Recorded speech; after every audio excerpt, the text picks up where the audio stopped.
Hello, and welcome to Fab Rugby, and welcome to something a little bit different. We're in the clubhouse as we are all the time, but we're in something a little bit different. It's a bit odd. We're using a bit of space age technology here, as I'm joined by Mr. Rob Vickerman to my left. Hello. Yeah, virtually And to your left. yeah, okay. So where are you, Rob, in the world? Next to you, mate. Are you high-fiving? No, So I'm up in the Shire, up in Yorkshire, God's country. So I'm in Northamptonshire. We're trying something a little bit different. Oh, let me just double check. Let me just take that off for a second. I just need to make sure that's muted. Yeah. So yes, guys, this show we are talking all about the Premiership this season, and the best thing about this is we are talking about it with you. We get to hear what you guys thought of this season. We get your thoughts and opinions. Well, yeah, just kind of give us your views and opinions as we go through. I've got some questions for you. And then I know you're struggling with this, Rob. We're going to be picking our team of the season. Are you feeling? Mate, it's hard. This is difficult. I want questioning. I want to be challenged, and I want people to suggest who they've gone for, because the combination you can make of this team is unreal, isn't it? And I've gone for a bit of a top of the table heavy. So I want to see who can contrast their thoughts down in the dungeon. The big question I'm going to ask you is: have you kind of stuck to positional only, or have you gone, "Oh, I can just squeeze him in"? We'll get into the team of the season in a bit, but. Well, yeah, it's like when you do a bit of the fantasy rugby and you're there with a utility back like Stuart Hogg, who can play 10, 15 or 7. I love him. No, of course, mate. I have been strict. I am a rugby nerd, so I've gone at this with stats. I'm going to hit you with some of them as well. So welcome everybody in the chat. Drop a hello if you're there. First of all, let's get some 3-word reviews then. Let's describe this Premiership season in just 3 words. I want to hear your 3-word reviews. So I can see a few that have come in already. The Bears gamers coming with Up the Bears. Hello, Jared. Welcome along, mate. Good to see you. The rugby guy was robbed. Well, TRG you put, so I know it's the rugby. We'll allow that one. I've got a couple of other ones that came in here. This one was from AH, said a bit disappointing. Ost fan. I think that's after last season. I think that's fairly fair, isn't it? Saints Are Clear says pure heart attack. I mean, pure heart attack, yeah. Drama. There's been a lot of drama. Now, this one, I'm telling you this one, but this is a little bit of a sensitive one. Fun without Saracens. Oh, well, after this weekend, it looks like they're going to be back, doesn't it? It does look like they're going to be back. Top 4 finish. B says that's the Shark from the Sharks fan. Harry K says last minute tries. Freddie's gone. Tigers have improved, and I think we can all agree they certainly have. And then I thought this was a nice ending one. Couldn't get worse would be a good one, wouldn't it? Couldn't get worse. That'd fit. 3 words. That'd go. I think we're good with that. We're good for that. The final one then is this one. Before I read some of yours, Dan says free flowing Bears.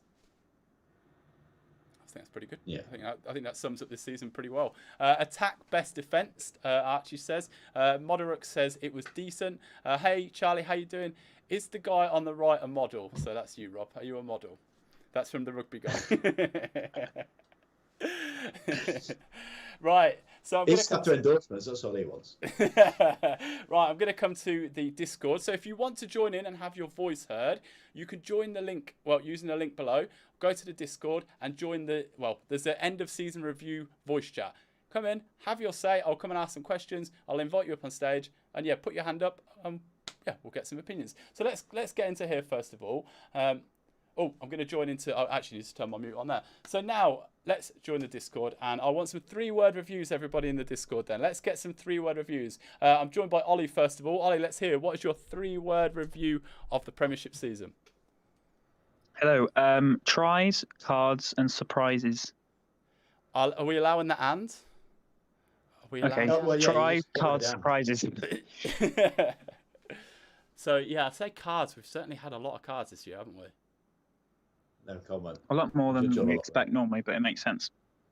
Yeah, I'll go with that. Anybody? We've got Will here. Anybody? It's a good point, on the cards thing, think about how long these players have had to actually adjust to it. That's the thing, isn't it? Like, actually, next couple of years, it's probably going to be a lot more probably consistent now they're playing, but it's so difficult to adjust to something like that. So actually, there's been a few cards. I thought there'd be more. There's still. But I think it's really clear now, isn't it, when we're seeing when you see situations on the pitch, it's like it's pretty obvious now. You're like, you know, he's going to at least get a card. Sometimes it's a bit debatable whether it's a red or a yellow, but it's become very clear, I would say, when someone's done something wrong on a pitch. It's like you can normally tell. I think I kind of sense it. Just need the crowd there to give it the old ooh. Absolutely. Right, cheers, Ollie. I'm going to invite you up later. Let me kick you off the stage. Right, let's get Will up. What is? Yeah, this is brutal. This is, but if you want to join in, Prem Norton, hand pulling. Right, Will. What is your 3-word review? My 3-word review is fairly similar to Ollie's, but it's crazy COVID cards. I've gone with crazy COVID cards. Crazy COVID cards. Cards are getting a mention. They are. They certainly are. It's certainly been a crazy season with COVID as well, to be honest. Like, we've cancelled games. We thought we were out of the woods, and we've had we had one game last week, 2 this week. Yeah, it's certainly been I'm just glad we've got to the end of the regular season. Yeah. You say that, mate. It's just been a massive announcement at 6 o'clock, so we're coming thick and fast with our COVID updates. Like, this is the one sanctuary we've got to not talk about it. So Right, I'm going to kick you off the stage, Will. I'm going to bring Bears Gamer up. Right, let's get you up. Let's go. Bears Gamer. Where are you? Are you coming up?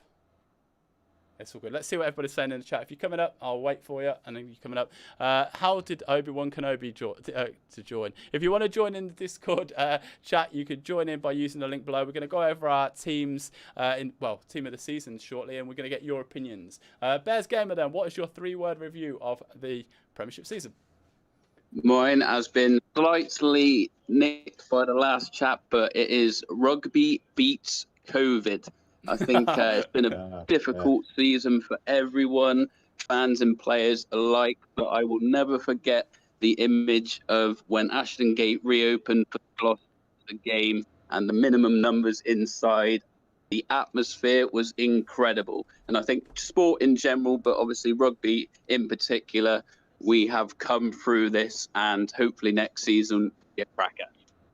Absolutely. I think we all. How many were in Ashton Gate? What was the numbers? Was it 3,000? Was it? Yeah, it's 3,000, just around there, but it sounded like 10. It was incredible. Did it? Right. Let's. Cheers, Bears Game. I'll get you back on stage in a bit. We're going to move forward with the show now. We're going to get some more bits. I've got some questions coming up.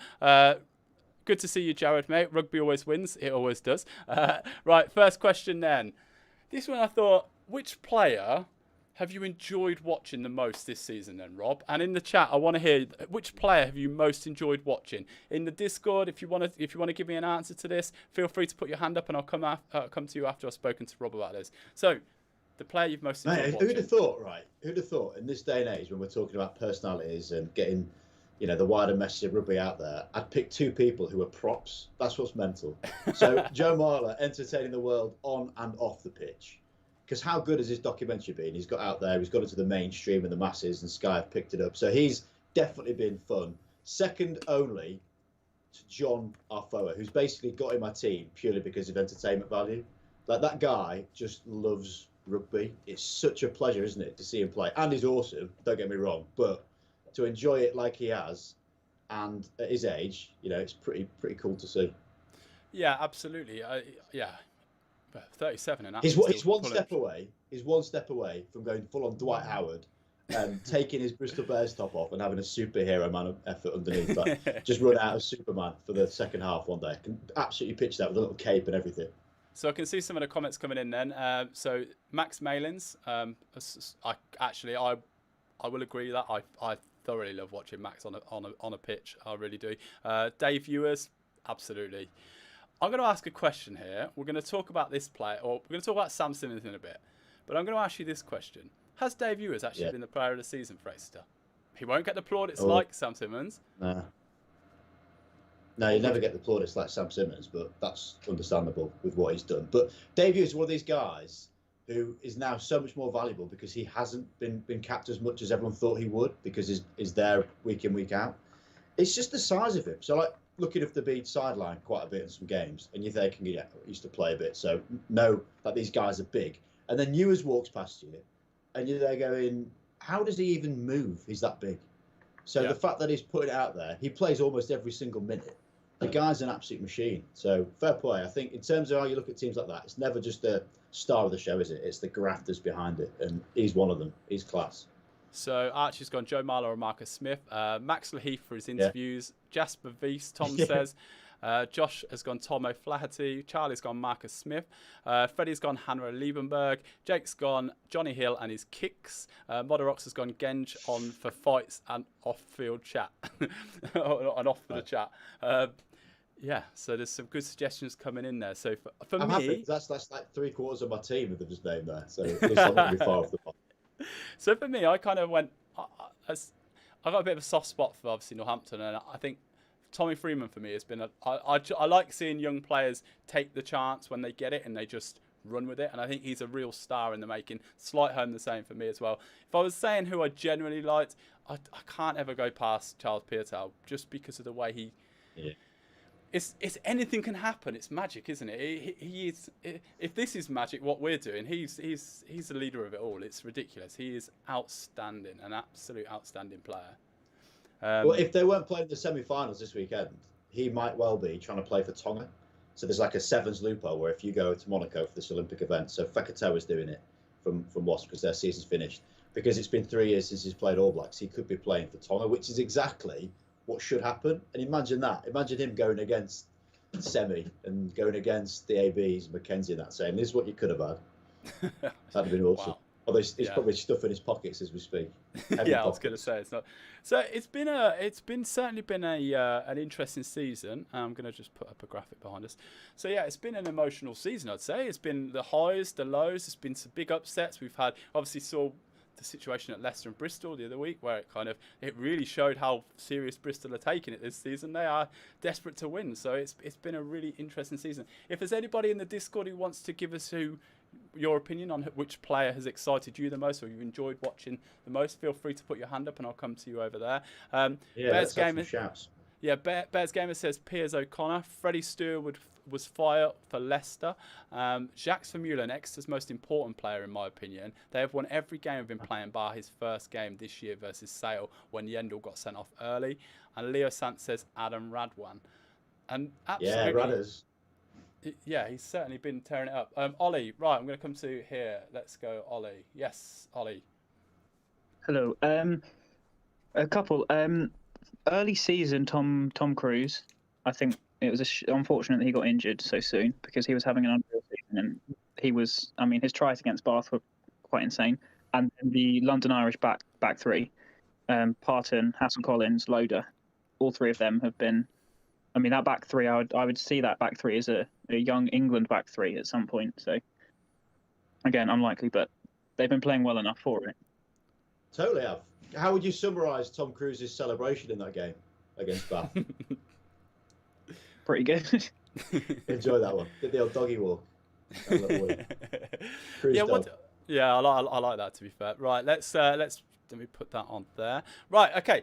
So let's talk a little bit about the fun side of the game, right? And this season there's been some funny moments. Let's be honest, there's been some real fun moments. And I kind of thought, what's been my favourite moment? And I want to hear what you guys think. What's been the moment that's made you laugh this season? Like, I want you to think back this whole season. There'll be one thing you think that still makes me laugh. It could be Christoph Ridley falling over, which still makes me laugh internally as well. Sorry, Christoph, if you ever see this. It still makes me laugh. You won't mind, mate. Yeah, you won't. It's fine. Yeah, so there's been some really fun moments this season. Rob, what's been your moment of this season that's kind of just like you just think that's the most memorable bit of this season? You in that sense, in a funny way? Yeah, there's been a few. You could nominate a few. I know you've got a couple. Having heard you go on about before, the amount of airtime you gave Duncan Weir was something to behold. But for me, it's about going back to what you just said. So what you want to see when you're watching these amazing rugby players is enjoyment and keeping it human, like not taking it too seriously. So Max Leaf, massive fan of him. Actually known how weird he was a few years ago because he's mates with a few of the guys that I used to play with, and he's out there, isn't he? So it's great to see his personality shine through. But alongside him, I'm going for John Afoa again. Like, you imagine how intense a half-time huddle can be, and you're talking about what your next steps are. You know it's on TV, and people will be watching this back, and he runs out, giving it the big Superman. I've got so much time for that guy. And that one act just depicts how good Bristol have got it with this culture piece, where they're playing but they're loving it as well. And I think that stood out for me. I had a good old chuckle at that one. Yeah. What about you, mate? Okay, right. Mine might get me into trouble. So mine, oh, not that one. Mine might get me into trouble, and if I see him out of ground, I'm sorry. So I'll apologise now. But the thing that makes me laugh, and it just does, because I think he was trying to be a little bit different, and social media just erupted, absolutely erupted when this happened. Lawrence Dallaglio wearing a hat backwards on TV, doing full Samuel L. Jackson. It absolutely makes me laugh. I had so much fun with this, like doing some funny content, and the lads just ripped him to pieces, didn't they? On BT, like Austin and that all wore hats back. Craig, Ugo, I just thought, that's comedy. I'd say that's definitely more than that's my favourite. Probably knowing Dallaglio though, he probably got some sort of massive contract from Kangol for doing it as well. Well, he's got the market now. It's nailed that look down. Like if anybody does that, it's like, I was doing a Dallaglio now. So, absolutely, really, really good. So yeah, let's see what you guys are coming up with. I can see, Ollie's come up with one that says not Prem, but when Raka run into the post in the Champions Cup. That was a good one. That was very, very good. Bears Gamer says, John Afoe at that age is incredible. Wherever he's finding his fountain of youth, I want to find it. Moderux says, not Premiership again, but when the player in the French league picked the referee up. Oh, my God, Oh, God, the Fijian guy. Oh, my God, that was good. Scenes. Yeah. And what was good about that was like Nigel Owens came out and said, something about, like, I wish I should have been invited to Strictly first before you did that, if he was to do that to me. It's all good. So yeah, it's been really fun. I personally found BT the live coverage, and that's been really, really fun. They've been taking a mickey out of each other. We obviously did that most handsome man competition, and to see that kind of go as crazy as it did, like to have like the first 7 minutes of the BBC Rugby podcast talking about it was very. Pretty strange, but really, really funny as well. And like, fair play to I heard there's some sort of inside track on this though, that you have now got a lifetime supply of likes from Craig Doyle. It's just anything you do now. That's pretty much how it works. Yeah, it's a deal we have. To get him through to the finals. So, yeah, I'm still waiting for the check though. To be fair, it's good. You'll be dining on that. Dining out on that for a while. Absolutely. So. Next question then. This one necessarily doesn't really apply to you, Rob, but I'd love to know in the chat, which club, aside from the one that you support, do you enjoy watching? Have you enjoyed watching the most this season? So which team, other than the team that you support, have you enjoyed watching the most this season? If you were to let me know on the Discord. If you want to join in and have your say, feel free to pop up with let me know who you've enjoyed watching if it's not your team. Rob, who's kind of been what teams have you enjoyed watching?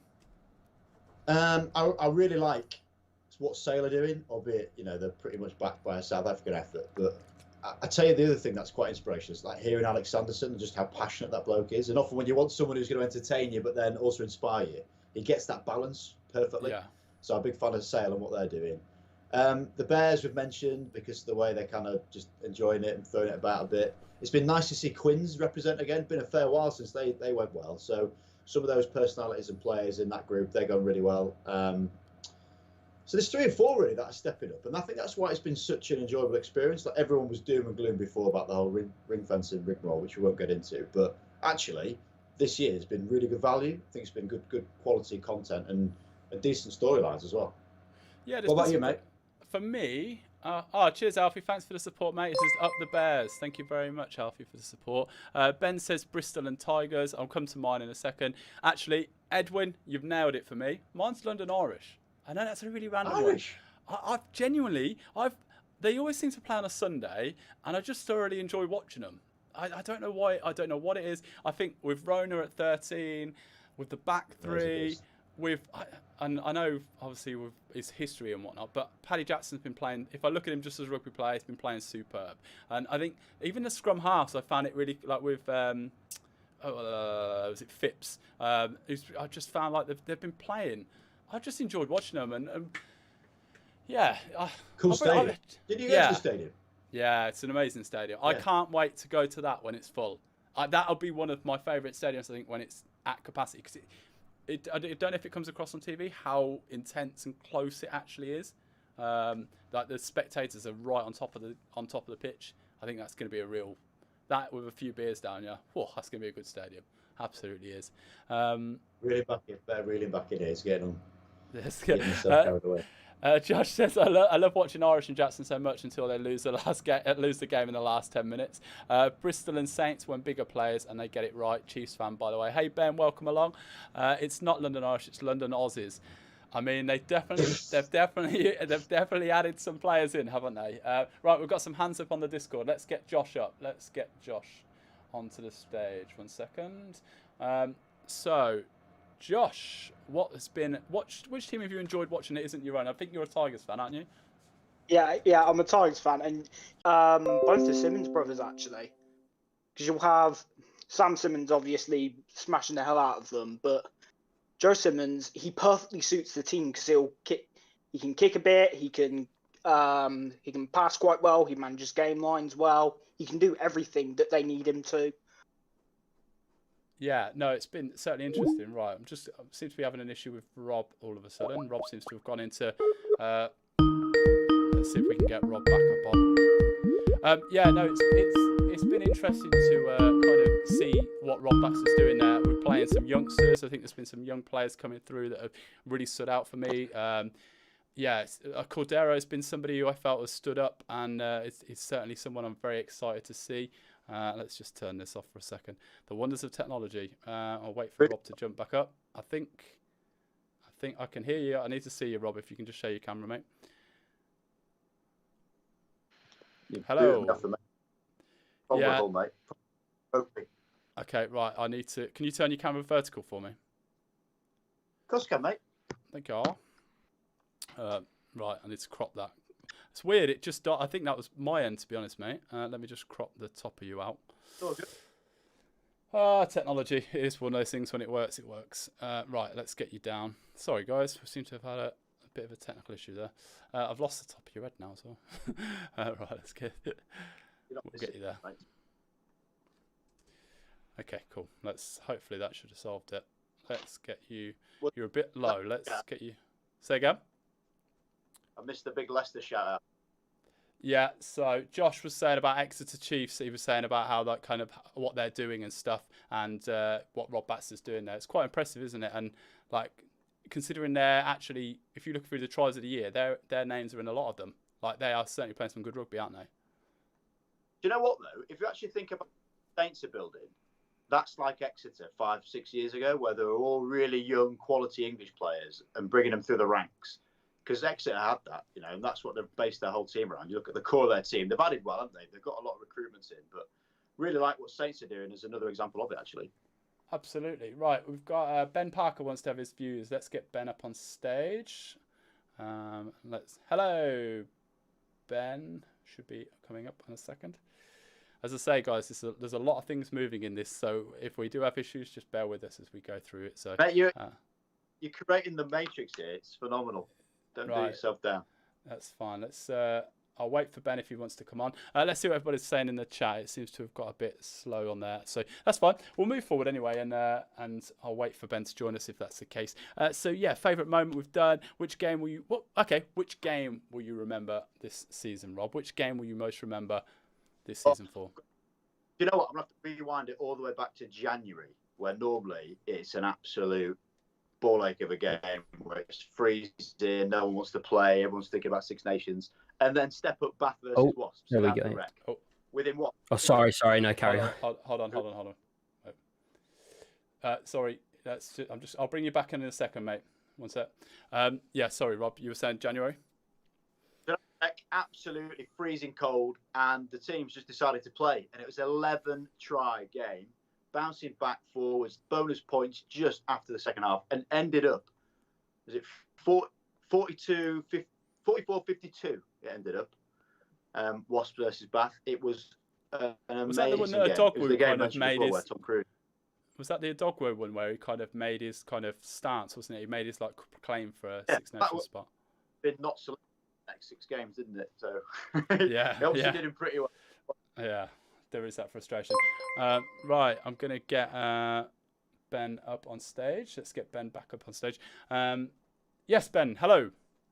Yeah, sorry, I was experiencing some technical difficulties there. Don't worry, we all are. It's 2021. We can get away with stuff nowadays. It's fine. Right. So I'm a Northampton fan, but the team, I'm a bit biased because my mum's from there, but I've enjoyed watching Bristol the most, I think, this season out of every team. I can agree. I can agree with you, actually. And actually, I'll let you into a little secret here. There was a game the other week with my team, and I chose to watch Bristol instead. That's how. I know, controversial, right? But I knew it was going to be enjoyable, and I think that's why their season tickets are flying. And I think that's because revoke his membership. Get rid of it. Cards again. I absolutely think they're playing some great rugby. It's so enjoyable to watch, isn't it? It really is.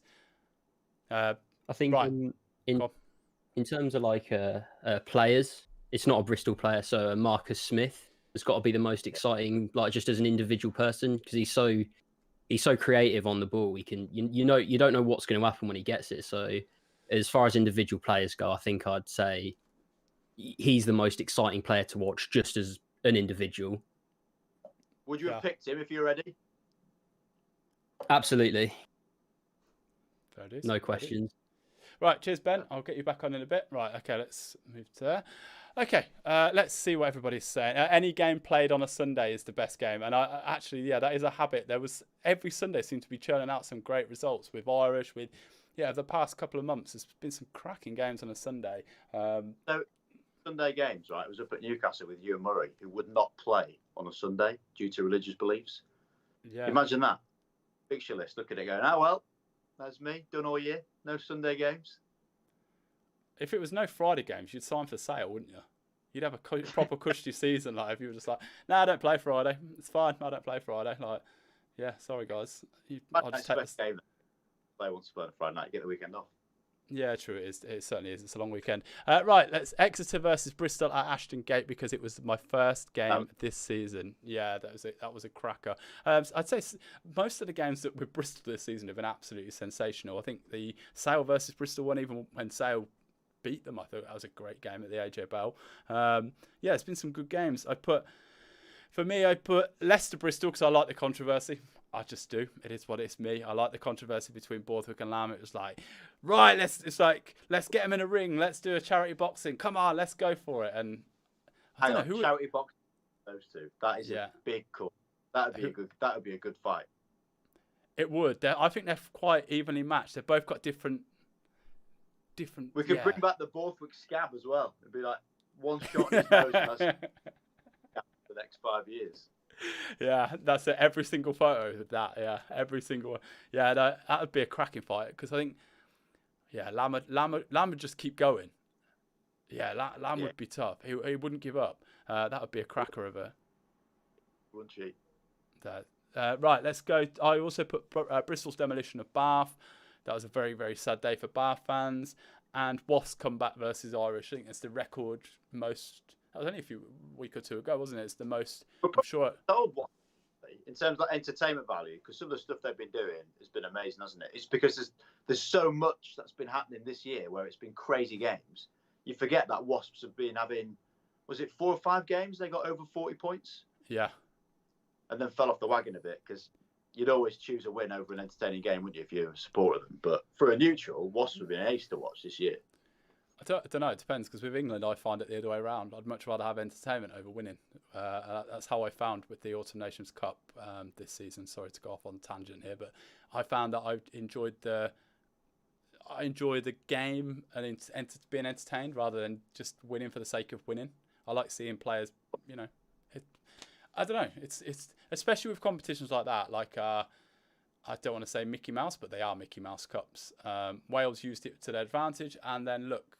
Rees-Zammit's on the Lions tour. They've given the chance to play it, but look, this is not the day. This is a whole that's a whole different kettle of what's the word? Yeah. Anyway, moving on from that. Right. Okay. Let's get on to what try stands out for you then this season. Then Rob, I'm going to get rid of Lawrence Delalio behind me. 1 second, because he's making me laugh.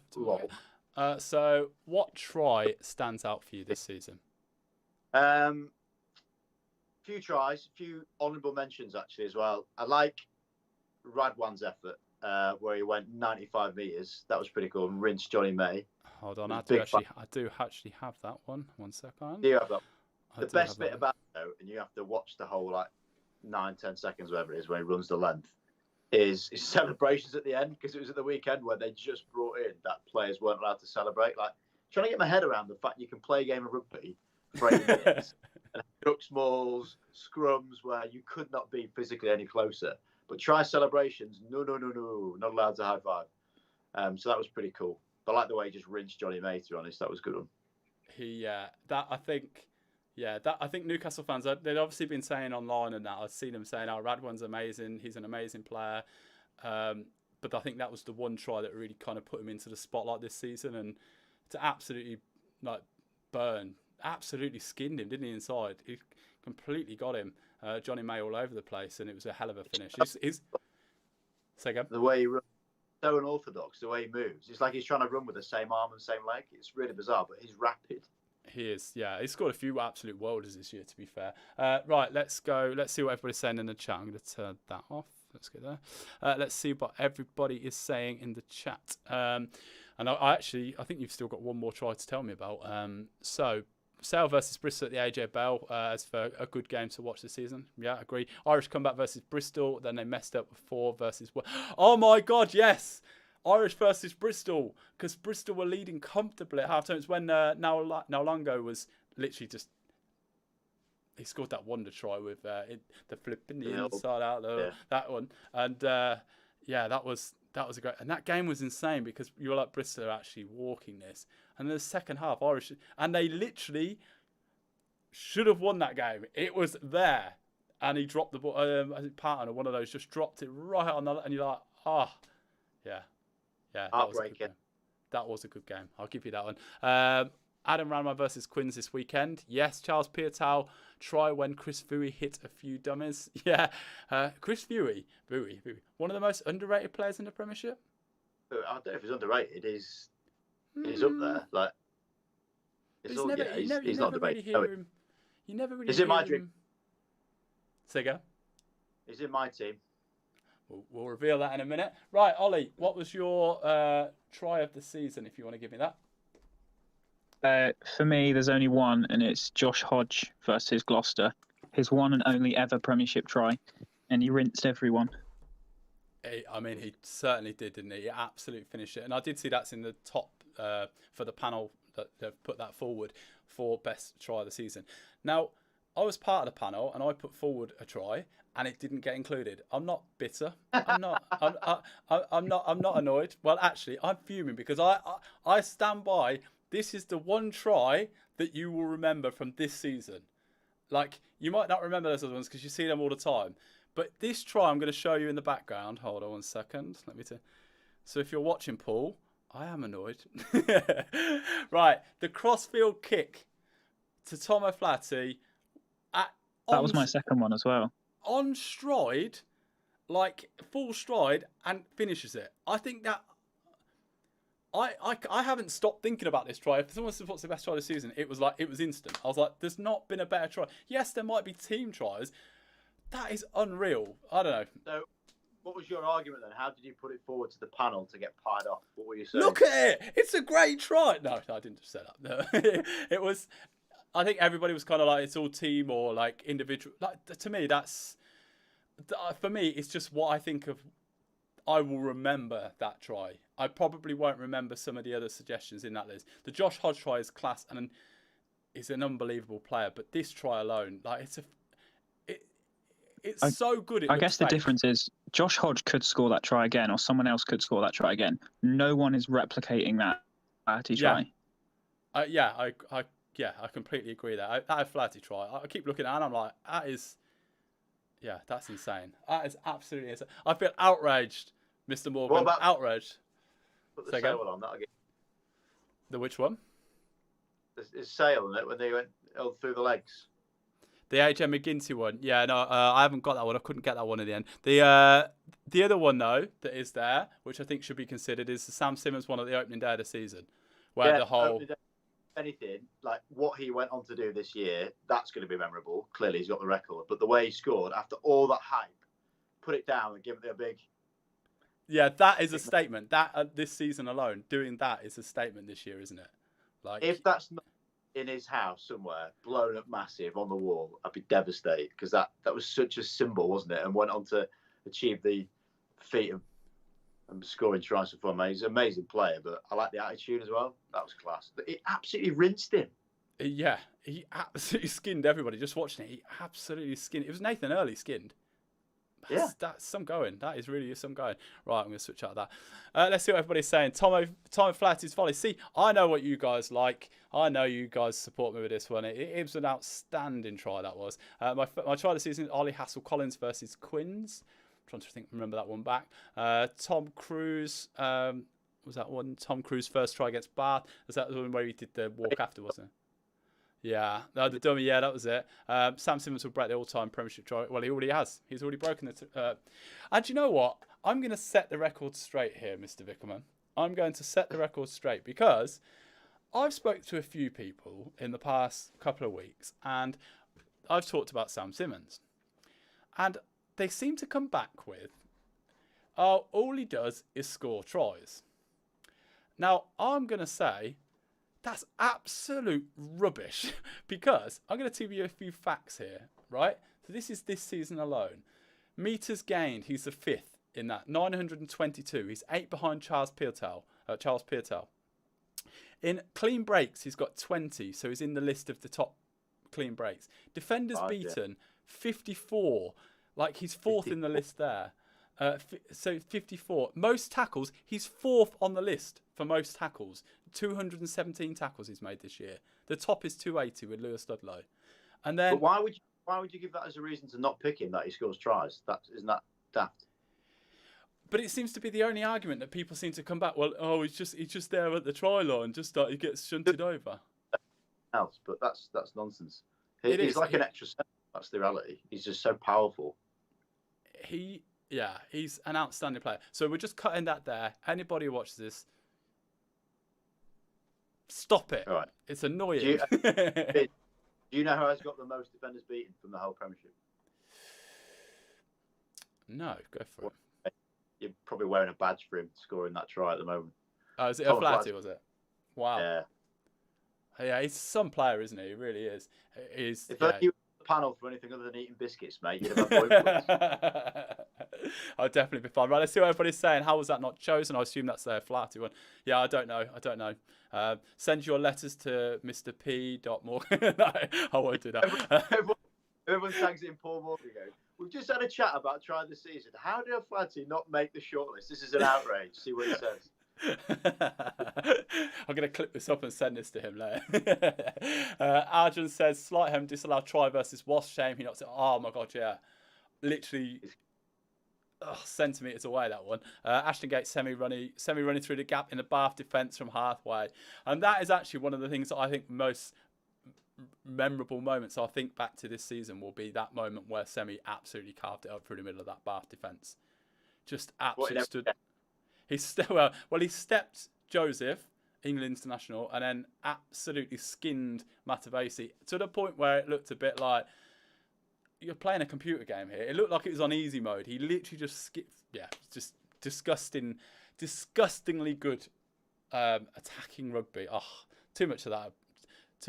Oh, yeah. Simmons massively overrated. Just counts on overlaps and by the trying to sod off, false Geordie. You're lying. You're talking rubbish. Moderate says Sheedy no look pass around. Do you know what? Sheedy is a good shout for one of the players I've enjoyed watching this season. Actually, we're going to move on to the team of the season any second, but yeah, I'd say he's in that list. Randall, because he's like Scrappy Doo. He could not be any smaller against his Giants and just not care. Memorable moment: Bristol season ticket advertising outside Bath train station. I like that because I think Bath did it to Bristol, didn't they? I think Bath did something to Bristol. But clean sweep, any social awards, clean sweep Bristol. Yeah, they're absolutely head and shoulders. Say again. Bar your good self, mate. Ah, you're too kind. You're too kind. Memorable moment was a Dogwiz performance versus Bath when he got called up. Yeah. Do you think? Sorry, I am going to ask this question to you because it's a good time to ask you, Rob. Will he stick with England or will he go to Italy? Sorry, off Premiership topic, but I want to ask you this question. Do you think he'll stick or do you think he'll twist? I more than likely stick because once you're in that inner sanctum and you know him, you're going to kick around just for the odds chance. I mean, at the end of the day, without being too crass about it, you get far more payment, far more respect, far more everything if you're playing for England. Yeah. So it'd probably give it another year. You forget how young he is. Like, he's still so young. And if in a few years doesn't progress with England, then he can maybe look at it going to Italy, because that's what a few of the Italians have done. The Gloucester Mafia that play across there. But I think he's got a few years left at Doggery. He wants to keep going at it. And interject. Oh, yeah. Sorry, go on, Ollie. He was on the Good, the Bad, and the Rugby podcast and was asked the same question. Okay. And he was, before he picked England, on the very same day, an hour before he spoke to Eddie Jones, he spoke to Italy coaching staff, and they said, you have a confirmed place in the Six Nations squad. And the conversation with Eddie said, you might be in the squad. And he said he would rather go for England on the possibility that he could play for, in his words, one of the best teams on the planet, than stick with the guaranteed decision of Italy. So I don't actually think he will, unless he doesn't get picked for the next 2 years. I can't see him not picking England. Right. That's what. Brilliant. Yeah. Give it like a bit of time. You know, you play for England. That cap alone is worth a lot more, not just financially, but in terms of kind of credibility and moving after that. You know, second part of his career, whatever, where he wants to go abroad, or you can look at those options then. Okie doke. Right, cheers, Ollie. Right, we're moving on to the kind of the fun bit now. This is where it's going to get. Actually, before we get into this, let's have a look at the table, how it actually finished up. Bristol ended up on top. Everybody's played 22 games. Well, obviously we had COVID impacted it, but it's classed as 22 games. Bristol top, 85 points. Exeter on 82, second. Sale third with 74 points. Harlequins fourth with 71 points. Northampton missing out on the top four, although to be honest they've been fifth since I think round 8 when I looked at it, so it's been fairly stable all season for the Saints. Leicester most improved, or one of the most improved teams this season. Bath, Wasps both similar this season, knocking about. Probably expect more. Irish did really well, and then they've slid away at the end of the season, obviously with COVID cases last week. Newcastle they were good, really, really good at the start, and then it was like a slippery slide, and it just kept falling and falling and falling, but they've ended up 10th. Gloucester really struggled at the start and just never really found their feet, but then started to find their feet, and then COVID came in. And, well, there's not a lot I can really say about Worcester. It's not been a good season to be a Warriors fan Probably at all. Say again? You probably mentioned Duncan Weir. I probably should, yeah. They've got Duncan Weir. That's why they did have Duncan Weir. Now I'm just sad. I'm just sad he's not there. It's... yeah, sad days. Right, okay, let's see what I went. Poor Worcester, Thomas says. They slipped up chances last minute. And that's the thing with Worcester. They kind of just... I think there's two teams I think if I supported, I would be incredibly frustrated by. Worcester, welcome along. Bristol 40, welcome along. Yeah, two teams that bother me if I supported them. Worcester and Bristol. Sorry, not Bristol, Bath. Worcester, because of the fact that their players that they've got and they're going to bring in next year, I've always thought they should be doing better. Or they should be competitive. Whereas, and Bath, it's quite a similar sort of thing. They seem to find a way to lose games, and it's Worcester the same. They just find a way. You're like, are they going to win this game against Exeter? Oh no, they lost. You're like, how did you go from that to that? Like, yeah, frustrating. Anyway, what about you? What team frustrates you the most to watch? Hello. Yeah, but I go to Worcester, haven't you? I get. Frustrating to watch is Worcester because they still seem to be simmering without ever really boiling. And then I probably agree with you in Bath in some ways because you know how much resource they have. Like they are, the spend of a top 4 team consistently, yet never really clicked. There was talk about them making the top 4, look strong, going well. And then those games where it just ended up mental, they didn't end up winning. It was entertaining, but it must be really frustrating to both be in and support. Yeah, I can only imagine how it must be quite challenging. And like when they're kind of like trying to get fans in, it must be like, really. But then you've got some exciting players coming next year, and I guess that's the excitement. They're trying to do a whole brand new. This is the new Worcester, so we will see in good time, I guess, won't we? Right, shall we get on to it then? Oh, we've got a hand up first. Let's move. I'll move to this hand. Let's see what Bears Game has got to say before we move forward. Let's get you on. Say again. Will it be about Bristol? We'll find out. Bears Gamer, what you got for us? Will it be about Bristol? Yes, of course it is. I've got to be quick because I'm at work. I'm supposed to be working. Obviously, I've got my priorities right, watching onto the old Fab stream. But one thing I wanted to mention before you moved on for the memorable moment has got to be Carl Sinclair's interview after he didn't make the Lions squad. I think not just because obviously the on-pitch stuff as well, he bounced back brilliantly, put in man of the match performances, but obviously as well the mental side of it and how that opened things up. Seeing like Hugo Monnier in tears, Pat Lam in distress, things like that. I think it just did open a good door. Obviously, you know, big macho rugby players do have that emotional side as well. And I think that opened a lot of doors for people. And of course, now he's got his rewards and he is in the Lions squad anyway. So good on Carl Sinclair. Yeah, there's not a lot I can add to that. I think that's absolutely spot on. I think it's quite refreshing, I think, to see. We saw it with Ellis Genge, with England-Scotland, where he came out and said about sausages and had a beer while he did the interview and stuff. And I think that set the benchmark of just, you know what, it's so nice to see honest, like Marla doing it. We're seeing like players feeling confident that they can be real. And I think that's a huge thing. Rugby needs that. It needs a lot more of that to help the game grow. You know, in other sports, you see these characters, whether it's on Netflix documentaries or things like that. Rugby needs those characters for the fans to, you know, to help grow the sport and just connect with. Yeah, personalities. I think that's certainly a big point. I think they definitely more work that could be done to build up and actually show these personalities, because Rob will know firsthand, like when you spend time with these players in clubs and stuff, they're completely different to what you might see in interviews. In that, they're actually quite fun. They're just like big kids, but they're probably a little bit nervous about showing that, and the clubs are probably nervous about showing that because of what could be the potential fallback. But yeah, tell us a bit more about that, Rob. Well, it's interesting because I've got a bit of thought on it. When you get a player in front of a camera and you're asking the questions from behind the camera, you are so exposed to the lights and to that kind of feeling that you're being watched. Whereas if you have a conversation, say walking with a player or walking off the pitch or just, you know, chatting generally alongside them, you get far more out of them. And you could tell by the way that the question was posed to Carl Sinclair and he started welling up and then the camera started panning in a bit. You knew it was going to be something emotional. And that's great. That's one side of it. But then flipping it another way, when you look at Max Laheath in that environment pre-game where he was talking about the emotions and that amazing content that he can produce, it's so much more relaxed. It was obviously a Bristol Bears feed, so helped that it wasn't like a big TV camera or whatever coming in. But to create these environments where you've got these personalities coming out, you've got to make it so much more friendly. And I'd suggest that for most people, it's not going to be friendly if someone's got like their arm out with a microphone and you're staring directly down the barrel of a camera. So the more natural to make it, the better. I think they're the best interviews. It's confidence, isn't it? It's confidence and it's also the confidence that it's not going to be spun into something that's potentially going to cause outrage. Yeah, exactly that. You got to be really open and honest with them as well, because they can say what they want.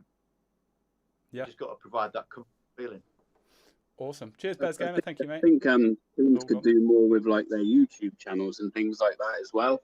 I hate to be biased again, but obviously Bristol, I don't know if anyone's heard like their podcast with the players, and that is just like that. It's just like a casual chat with the players between friends, you know, talking all sorts of stuff, and it's good to see. And I think a lot of other teams need to get on sort of the YouTube hype train and just see a bit more behind the scenes stuff where they're just being casual, friendly, and having a good time. It's good for the game.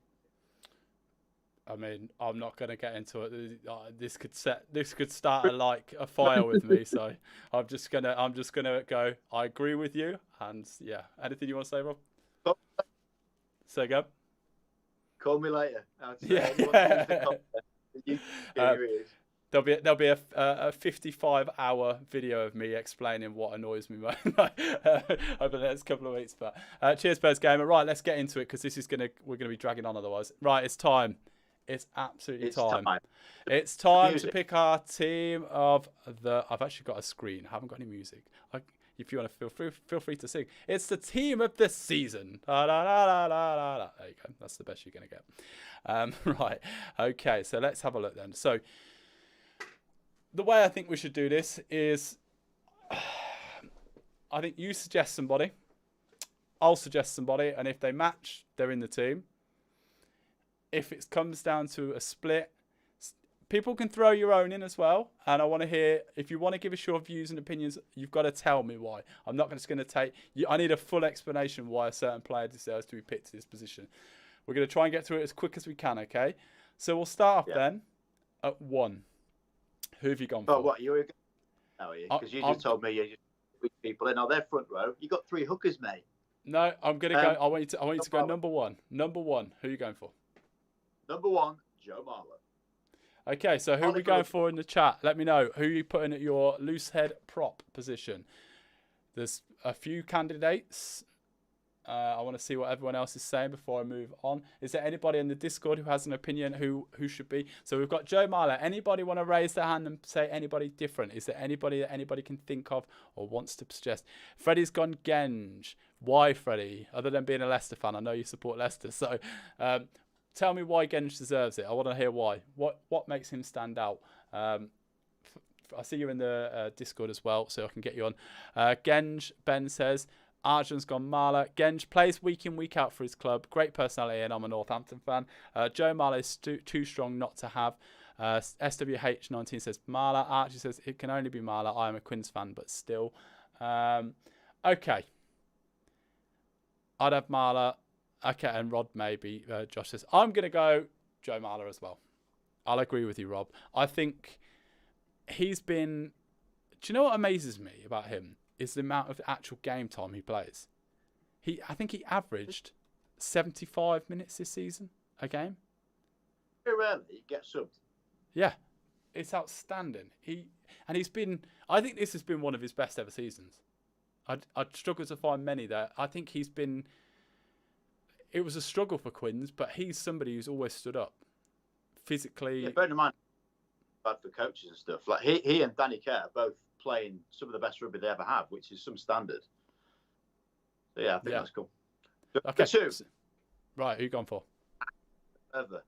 Aka van der Merwe. Who you gone for number 2 in the chat? I want to hear who your hooker, or as if you didn't see that. Oh, actually, I won't say the prostitute thing. Did you see that today? The article that basically, it basically referred to Ronan Kelleher has been called up to the Lions today. The Irish prostitute. I don't know what's happened there, but they've changed. They've got the word hooker mixed up with. And what's really funny is they said it's because Ken Owens was the only prostitute in camp, and I just thought, I don't know if this is meant to be funny, but it is really funny. You'll have to have a look out for it. It's really, really funny. Yeah, it's really, really good. Okay, so we've got some suggestions for hooker. McGuigan or Matavesi, Josh has gone for. Matavesi, Freddie's gone for. Sam Matavesi, Arjun's gone. I think Matavesi's winning at the minute. Archer's gone Montoya if he wasn't injured. Very rare that I don't pick a Fijian if I have an option to. But I've gone for Van der Merwe. He's my only Sale representative because he's part warthog, part human. He is so freakishly strong. He is almost unstoppable when he gets going. Right, Ollie, let's hear what you've got to say. It's hard to not agree with Aka van der Merwe, but I had George McGuigan for the simple fact that he's been the focal point of that, alongside Sean Robinson, the focal point of that of the Newcastle squad. So when they have been playing well, he tends to be the one that does play well. And also, I think he scored 7 tries this season, and he hasn't played every game. And also that article thing, they also did it same day with Tom Youngs and Leicester. He was apparently the Leicester prostitute today as well. Oh, there you go. Weird. These live streams go up in some weird directions sometimes, but there you go. That's today's one. George McGuigan, Aka van der Merwe, or Sam Matavesi. But I would go first for McGuigan.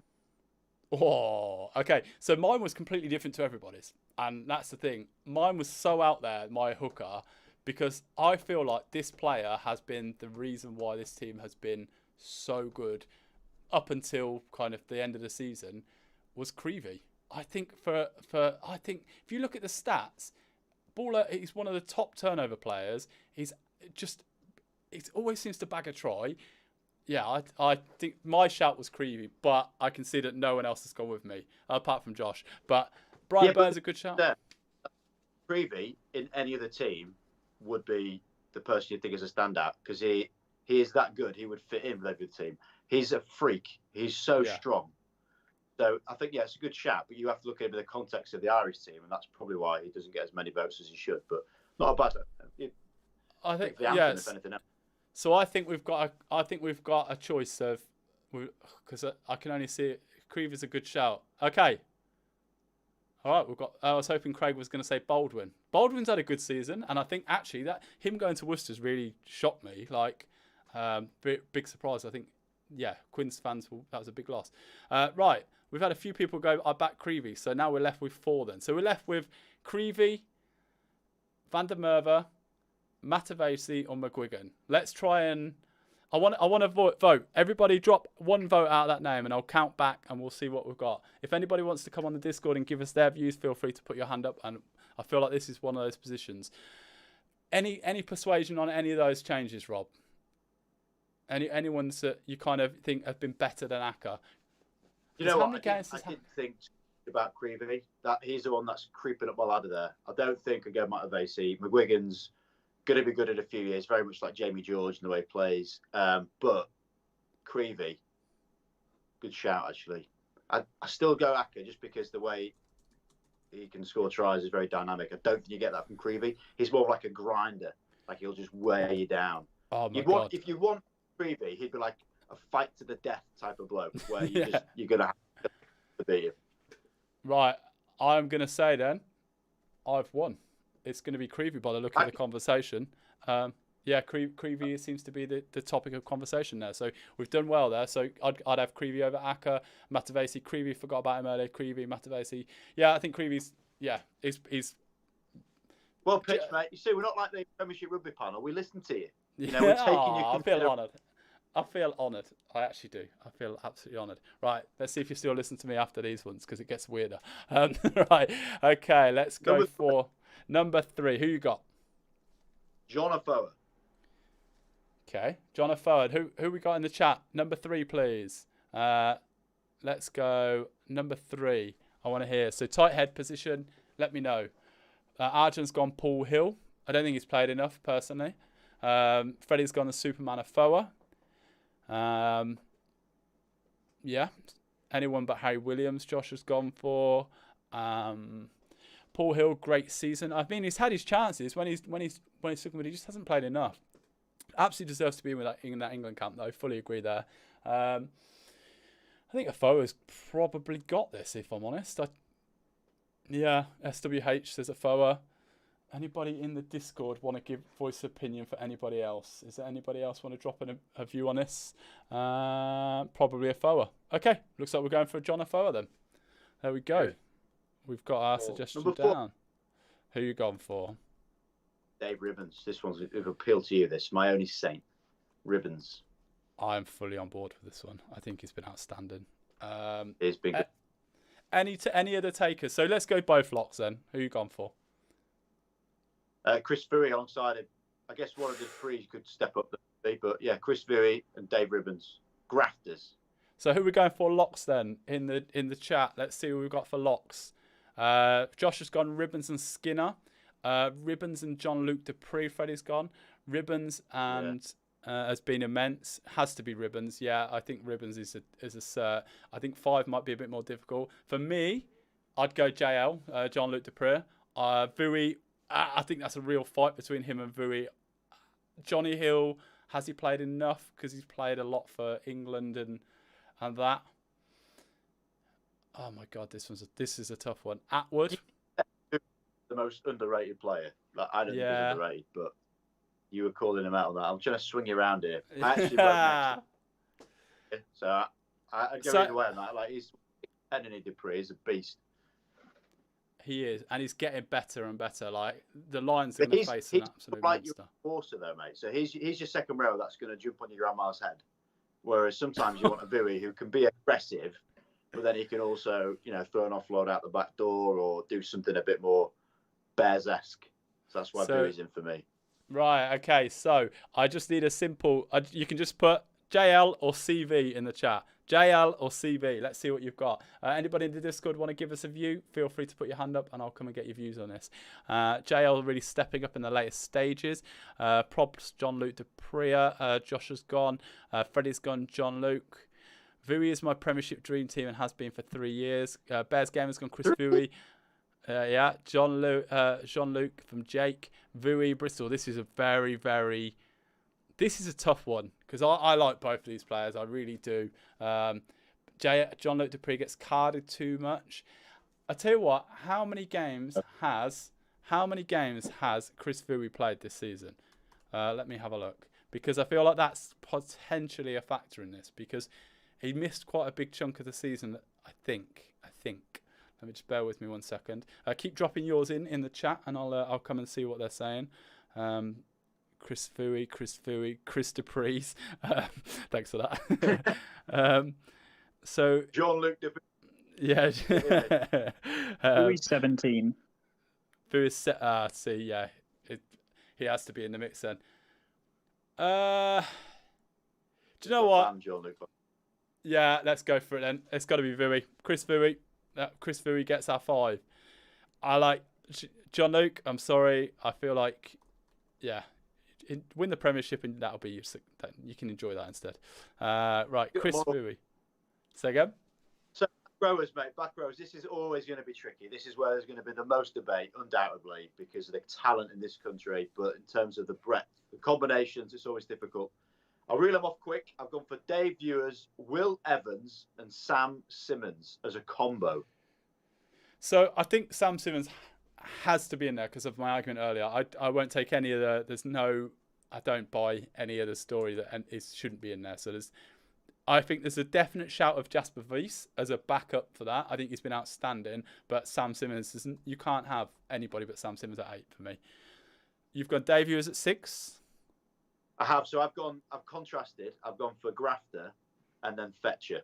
So unit, your guy you're not going to move off a ball, and then Will Evans, he's on 29 turnovers, right, as a 7. That's unbelievable. The next is on 17. So he is way out and above as an out-and-out, like your South African model, having one that over the ball, one that could squash the ball.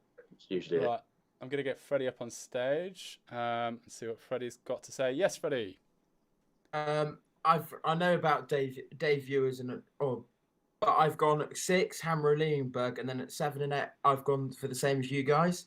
I think in this Leicester team, I think there's plaudits. He's the most under-plaudit guy, Hammer Leonberg.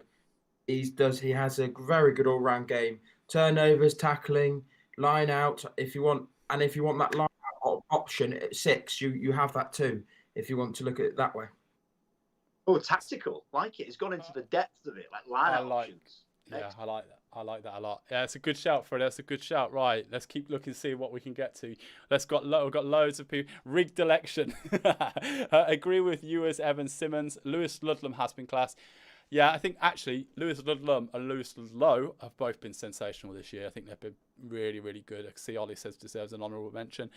Curry and Simmons. Curry, I don't know how many games Tom Curry's played, but he was away with England for a while. It's been sensational. Actually, Ben Curry's getting to that level. For Ben, though, that one injury when they were both at the same level, and then it's just gone like that. It's crazy, isn't it? Well, Ben got called into the England team, didn't he? Before Tom did. Like, he was actually selected by England, but never played before Tom. So it's just crazy how, things have changed. But I think we'll see Ben hopefully this summer in an England shirt. Simmons is a banker, absolutely agree. Mercer is a good shout. It's been solid, but Mercer plays 8 most of the time. Well, no, it hasn't really, because Faletau. So Faletau's a good shout. He's had a good season, but not on a level with Simmons, personally. So I guess we're left with... I don't think you can ignore Will Evans because of the statistics. I think that's pretty clear. What challenge you gone for? Who have you gone for if you're not going Will Evans? Open side. Who have I gone for? My list, I've gone Will Evans, to be fair. So I'm gonna agree with you then. We'll go Will Evans at 7. So we're down to the 6 then. You've gone Dave Ewers, right? Yeah. And I'm gonna go. I actually went Henry Liebenberg. Or I really want to try and get Dan Thomas in there, but it ain't gonna happen at 6. So I can't do that. Ludlam's a good shout. Don Brandt good in line out lines, defence and good hands. Ben Curry only played 6 games. Say again, sorry. Don Brandt's definitely worth a shout. I mean, he's honourable mention.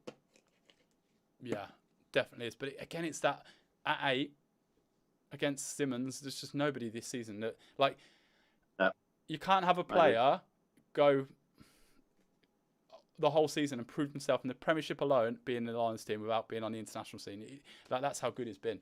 Right. You could pick him for England. That's the other option. Yeah, true. There is that. Tom Willis could be at 6. He's been amazing but he's more of an 8 though, isn't he? Sort of thing. He has been sensational, really come into his own actually. And actually, I'm going to throw one more honourable mention for 8s because there's been some really good 8s this year.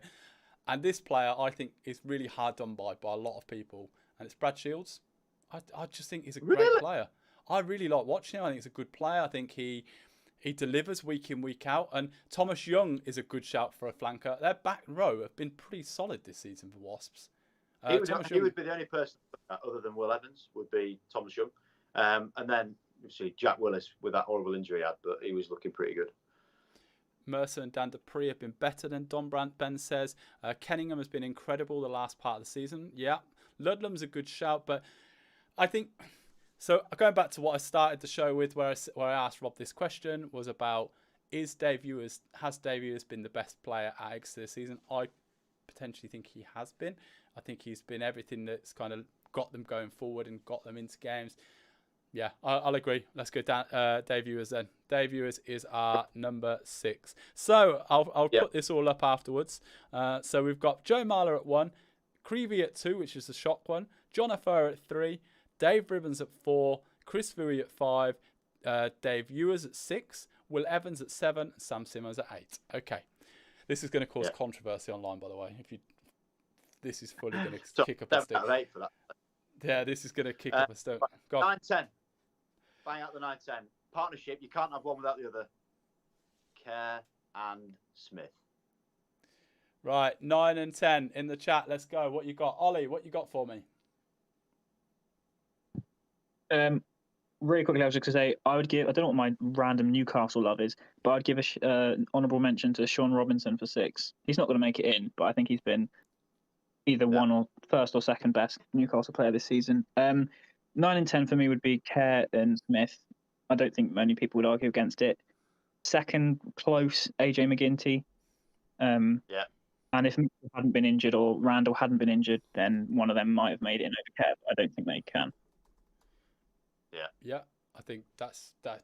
To be fair, my list of people I had Danny Kerr, Marcus Smith, backups I put AJ and Sheedy. I think, there's been... Tom James deserves a little bit of a mention, like from the Saints. Like, he's took his opportunity and actually has been pushing, I would say, Mitchell to be the starting 9 for the Saints. To come through, Doncaster, I think he came from. And he's certainly been tearing it up. Like when he's had his chance with the Saints, he's a really interesting 9 there. Let's see what everybody's saying. Alex Mitchell and Smith, 9 Kerr, no question. Kerr and Smith has to be, Ben says. Kerr and Smith has to be 9s because Randall injured. Randall, Kerr, and Sheedy, Smith. Kerr and Smith, only one option for 10, and that's Marcus Smith. Yeah, I don't think there's... Yeah, Marcus Smith has been outrageous, hasn't he? Let's be honest. I think that's pretty sorted then. Danny He's got 90 points more than the next guy, so he's on 270 points. That's mental, isn't it? 90 points more than your next best. That's crazy. And he left probably 12 or 15 points out there a few weeks ago when he missed all those kicks in that one game. It's what a season. Try scoring, I find it just being there when they've needed him. What a season Marcus Smith has had. So he absolutely has been brilliant this year. Do you want centres next year? I do. Everybody in the chat. That's one point. Hugard. Hugard. I can never say it right, but it's not, you don't say Hugard, but it's Hugard if you want. You've got to really growl when you say Hugard. It's like it's quite it's a challenging one because I did an interview with him and I got him to. I said, hey, "My name is Francois." It's the way he says it. I was like, I kept rewinding it. I was like, "How the?" I couldn't work it out for the life of me. There you go. I rate Randall because of his speed and unpredictability. If Randall played a full season, he'd be in. I think Dan Biggar when played. Biggar's had a good season as well, actually, for the Saints. Okay, let's move to the centres then. Everybody in the chat, let's go centres. Right, yeah, what Ben's just thrown in his mind. So let's see who you've got, Rob. I've got a bit left field with this. Ooh. I've gone Devoto and Rona. Ollie Devoto, Curtis Rona. I mean, I think Rona's a great shout, and I think Rona's been sensational. So yeah, I could average backline at times, when they've not been hitting their straps because they've not got the ball, whatever. 8 tries. He's 6'4". He's 100 kilograms. He's class, man. He's a really good player, Rona. Okay, so I'm going to agree with that. Who have you got? I think there's only one person for me at 12, because I think, yeah, I'm going to read. I'll come back to it in a sec. Matt Proctor, underrated mention. Arjun says Siali, Devoto, Josh Matavesi for the meme factor. Very close to having Rona with 13 with Devoto 3rd, Ranrandra and Malin's Hog at 15. We'll get onto that. Most of you guys are saying it. For me, he's played 20 out of the 22 matches this season. Piers O'Connor. I think I just like watching him. I think all the good work that comes off him. When he goes to 13, it's so noticeable how different Bristol are. But when they stuck him at 12, he's just a different class of player. And to play that amount of game time, to score, he's scored a decent stack of tries. And for somebody to not look out like they just look class in that back. They look like they're as good as everyone around them.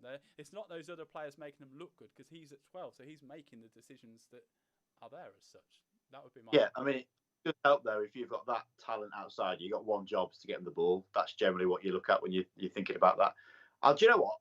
I'll give you that. I think that's one of those selections you've made where you've got that right. Actually, I'll pencil out the vote and put in. I'll keep Rona, but I'll have Piers O'Connor. All right, Piers O'Connor, we are sorted. Right, I'll take that.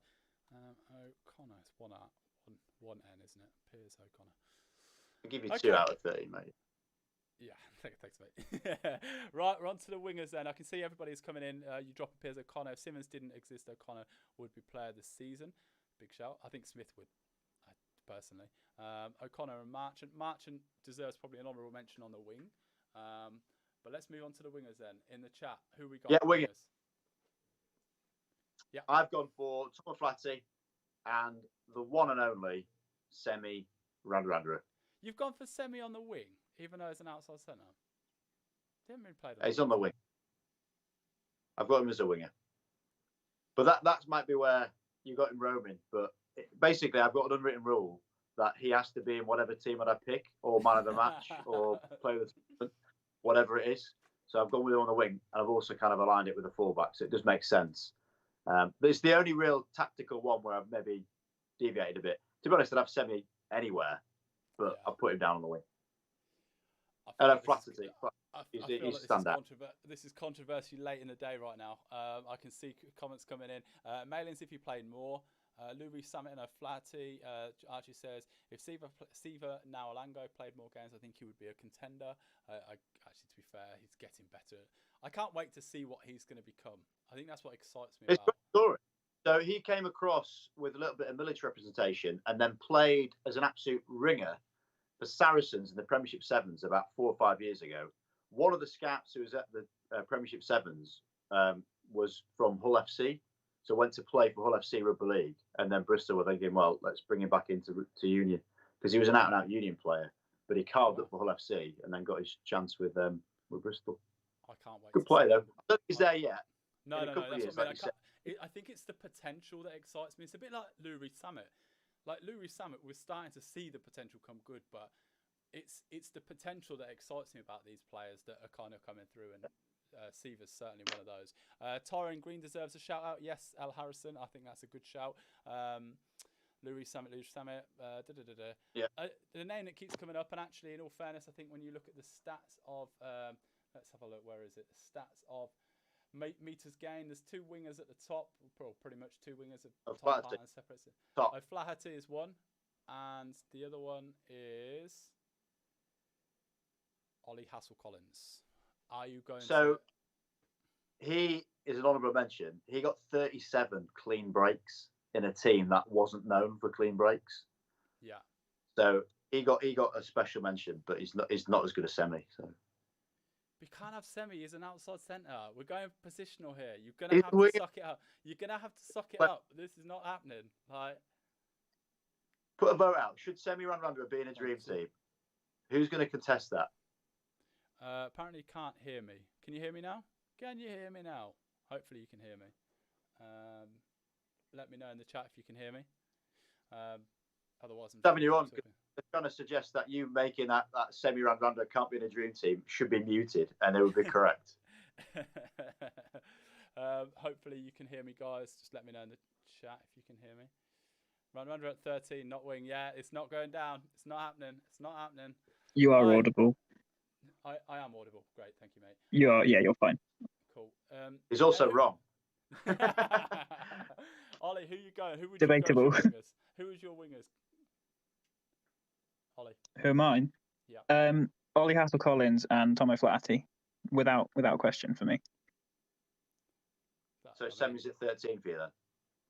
Semi is. He's played every single game he's played this season has been at 13, so I think it's a bit unfair. Otherwise, I'll stick Max Malins at fullback, and everyone was complaining about that earlier. Well, all right. You can have him, but he hasn't actually played there. Slighthome's been impressive. Definitely deserves a shout in there.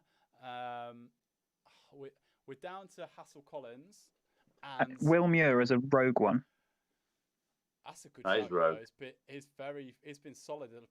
Yeah. I love Will Muir. He's great. I think he's a player that if he wasn't going to Tokyo, he'd be even with a shot of England. I genuinely believe. Is he not? He's withdrawn from the GB Sevens. Oh, he's not there yet, though. Give him a couple of years. He's going to keep getting better. I mean, like he was basically from Northumbria Uni, playing really well for them, and his progression has been incredible. But he's kind of overtaken Rory, who got him the gig at Bath anyway. So, yeah, be interesting next couple of years if he kicks on. So Freeman, you just got to be trying to have as good as Radradra on the wing, don't you? That's what you know. Well, this is the thing. It's that whole debate of Semi's got to be in there somewhere, hasn't he? Ultimately, because they are it's Semi Radradra. He's the reason why a lot of people are watching the Premiership at the moment.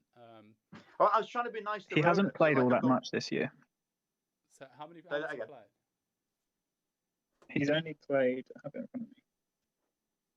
Because he had that knee thing. He was out for a while, so I reckon he's probably played 12 or so games, surely. Plus, to play minimum of 10. I always go minimum of 10. But yeah, he's played 10.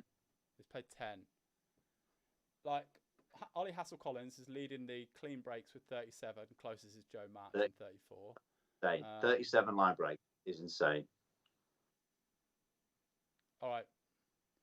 The jury's decided then. Semi. I'm not picking Semi. Not on the wing. It wasn't called. Sorry. That's the way the cookies crumbled. Get the Fijian Facebook mafia on you on this.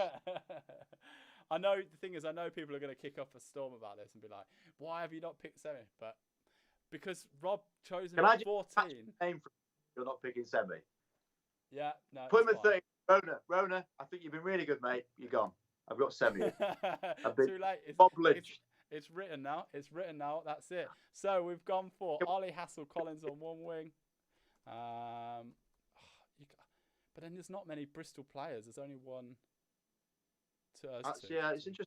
4 Bristol, 4 Quins, 4 Exeter in my mix. So it's easily the balance. Can we all just agree with that? You can try all you want. So we've got Tomo Flaherty. Let's go, Tomo Flaherty. Nearly there. Right, tell me who you've got for 15 and everybody in the chat. I want to hear who you've got for 15. Right, come on then, Rob. Who you gone for? Yeah, partner in crime to Radradra Pieta. You've gone the £1 million man. He needs to be in. My audio level is low. Shouldn't be, but we'll have a look. Let me have a look. Just shout it then. Pieta. Hello.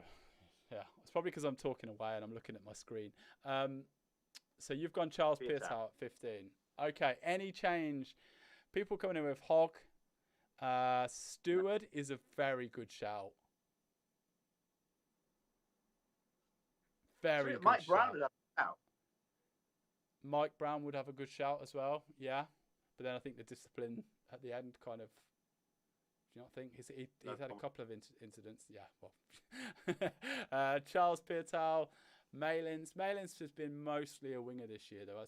Well, played it all over, really. But... Oh, it's the position police, is it? Yeah? Oh, it is.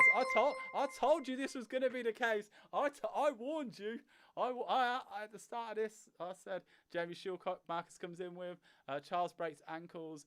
How many games has Charles Piutau played, though? That's what I want to know. Because I think he's missed quite a bit. 12. 12. 14. See? Oh, right. He's 12 and Stewart's 18. I mean, I get why you've got to pick Piutau. I completely get that. Like, that's a tough one. But I think for when he's on the field, like Stewart has just been a brilliant 15. But I think what Piutau is 15 and beyond.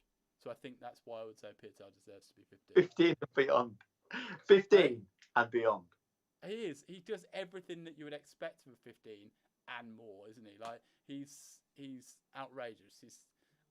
We'll go for Charles Piutau then. Are we happy?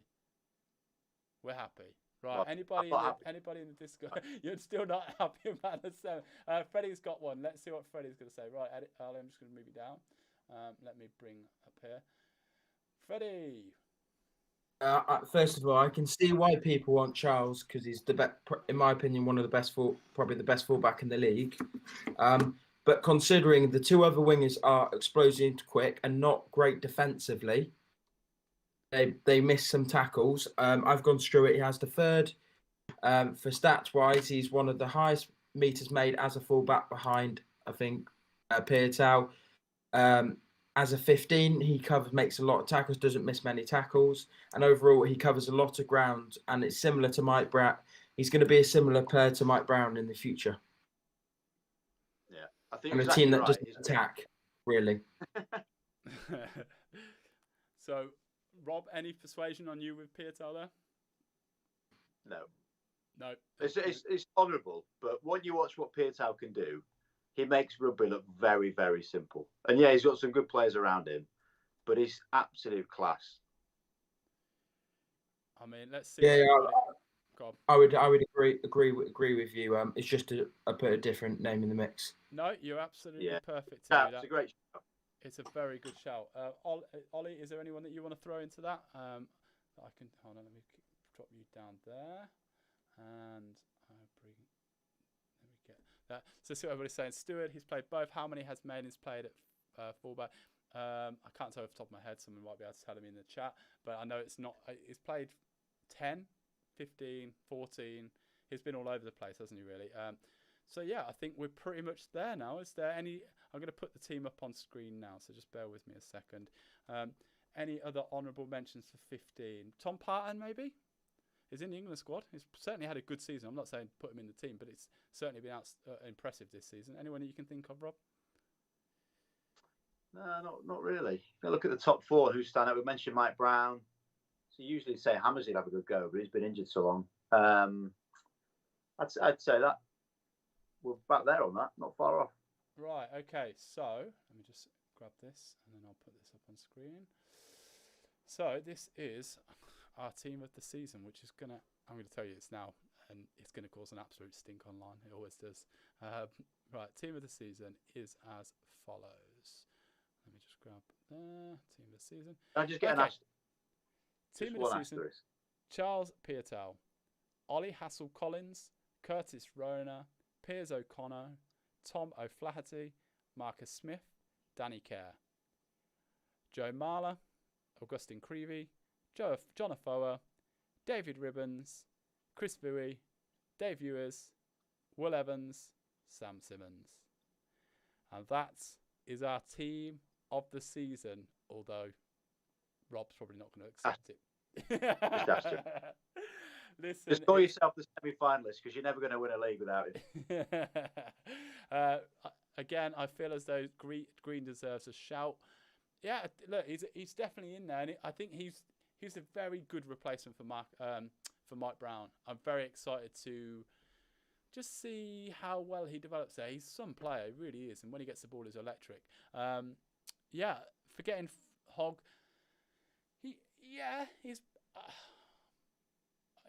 I'm a big Hogg fan, but yeah, I think personally, what Piatel brings to the table is a different step up. But certainly when Hogg gets his chance, we're going to see it in the summer. Right, that's nearly an hour and a half. I was meant to do an hour, so we've run over. But listen, guys, it's been an absolute pleasure. Thank you to everybody who's joined for something that's been a bit different. It's been a bit weird, and yeah, I think we had a couple of issues, but we've got through it. Rob, it's been an absolute pleasure having you on board. I will thank you as you sit here next to me, even though you don't. Yeah, thanks for letting me in the Matrix. It's been really good fun having you along and getting some insight. And yeah, I hope people can accept that team of the season apart from the position. Coach of the year, is there anybody? Just last questions to come in from somebody. Who would be your coach of the year? Alex Sanderson, perfectly blended between an authoritative figure, an inspirational leader, and Bance. So I'd have him in. Not Lamb? No. Fair enough. There's something about that Lamb that not a lot of people realise that I'm not quite sure it's the full picture that we see. I think Alex Sanderson, when he talks, you get that degree of authenticity where you just know he's been genuine. I don't necessarily see that from Pat Lamb. Interesting. And on that bombshell, we will call it there.